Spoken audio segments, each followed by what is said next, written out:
Hello there, my neighbors. I hope every single one of you is having a blessed day.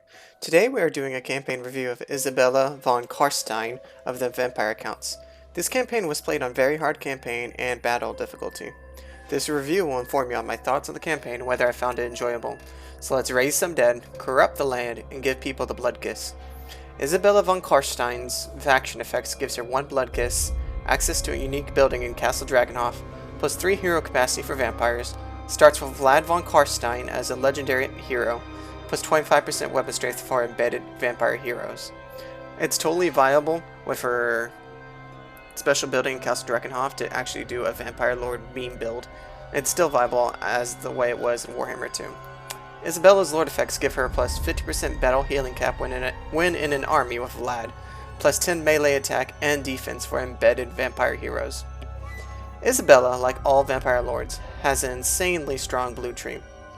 She also can have a Hellsteed mount to fly over and charge into the back of enemy lines. You can also specialize into her Lore Vampire's magic tree.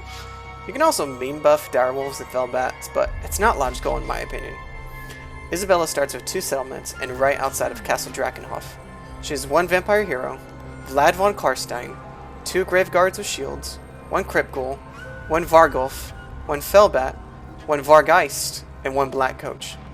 Isabella's short victory conditions consist of holding Northern Sylvania, Southern Sylvania, Altdorf, and occupy, loot, raise, or sack 30 different settlements. The long victory increases this to 75 settlements, maintaining control of the Imperial lands, and wiping Reichland off the map. The early game is extremely easy. By turn 7 I already secured Northern and Southern Sylvania, and I was working on securing some garrisons on my southern mountainside to deter enemies from that direction.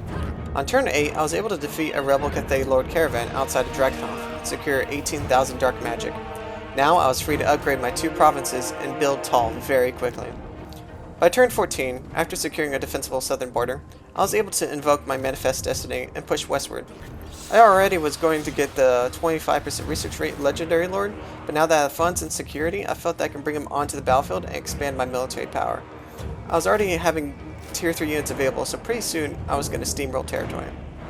Well, the steamrolling didn't work as effectively as I thought, but I was able to knock out the doors I was struggling with on the southern border, and eventually I was primed for Balthazar Gill. My secondary army was mostly holding off Imperials at those turns, so it's just now being able to advance west. While this was happening, I also secured agreements with Scrag, Drycha, the Red Duke, and Heinrich. While I was taking more and more land, more and more enemies arrived. Wurzag wanted some hands, Belagar wanted some hands, Katerin wanted hands, Azhag wanted hands, Karl France wanted these hands. There's enemies on all sides, so there's a lot of ping-ponging around your lands, and it starts to feel like 1 step forward and 2 steps back. Combat with the Vampire Accounts is so much fun. VC hit very hard and applies so many leadership debuffs and constantly have the enemy running in terror. Running enemies down is so satisfying, and you really start to feel like this horrifying existential threat to the lands. The economy was helping me sustain 3 armies easily, unlike most factions by this point. The lack of range is no big deal because the Vampire Accounts, Monster and Cavalry cause so much damage, and the high speed of them keep them out of danger. Vampire heroes are so durable in Isabella's army, and I can't wait to get a meme stack over them. Jumping from Warhammer 2 to Warhammer 3, I feel Vampire Accounts are even more of a threat of the campaign and battlefield, and you should not underestimate them. The Raise Dead mechanic is even more powerful now that spawn pools replenish over time. Lots of the time I find myself rarely recruiting from my provinces. I just raise a bunch of emergency units and keep pushing forward. If you can afford it, your armies can steamroll through the Empire. Only problem is, the more you expand, the more you're seen. The more you're seen, the more the AI comes for you. Overall, I had a blast with this campaign. It was pretty easy, all things considered, and I was able to secure the short campaign victory by turn 48.